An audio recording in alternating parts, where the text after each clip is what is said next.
Good day everyone, I'm Roderick, and for today's video, I will be performing MEM 17003, which is assist in the provision of on-the-job training. So I have here my trainee Dennis, and I will demonstrate to him how to safely operate the circular cutting saw. So first, I will discuss to Dennis the SOP of the machine. First is the safety precaution. So for this, we need to wear our PPE. As you can see, we already wear this PPE.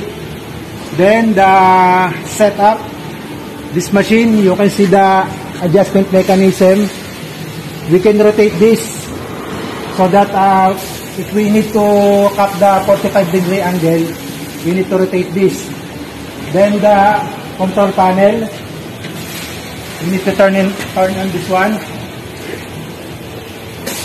Turn on. Okay, already turn on. Then we check also the blade if it is okay. Checking the blade, now it's okay. Then this is our plan. We need to cut the required material according to the drawing, which is 31 mm. So now the operation. I will do first the cutting, then after Dennis will be the one to do the cutting.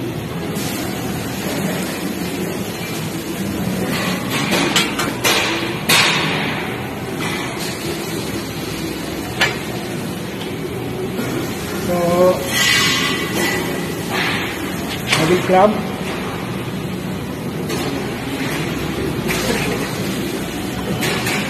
Then this is the back stopper to check if the dimension to cut is okay. We will check first the 31.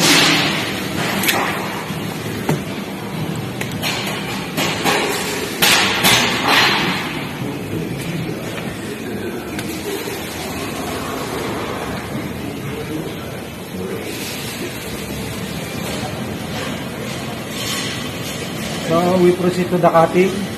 This is the switch motor, then the trigger switch here.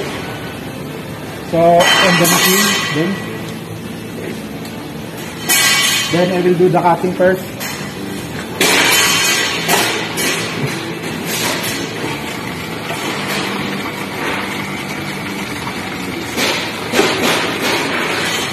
Before we do the cutting, we need to check the full speed of the wheel before touching to the material.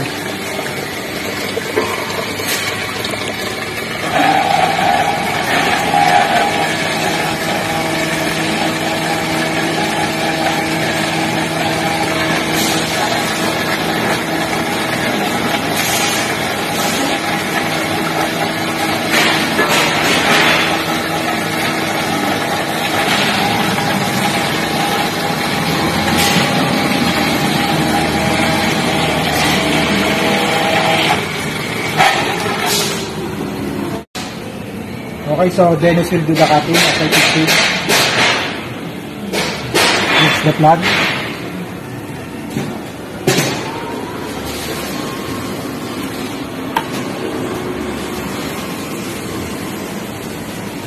Malim-malim.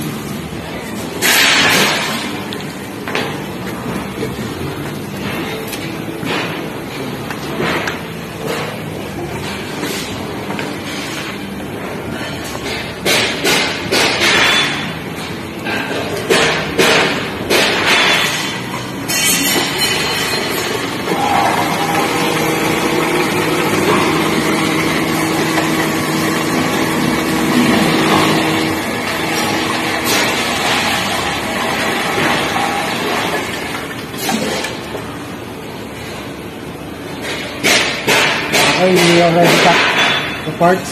So the last one is the after use. We need to clean the machine before after using. So cleaning is required.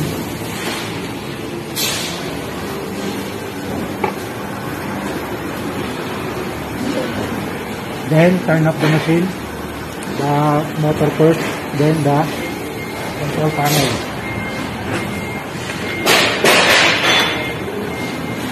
Okay, we already finished the video. Once again, I'm Roderick and thank you very much.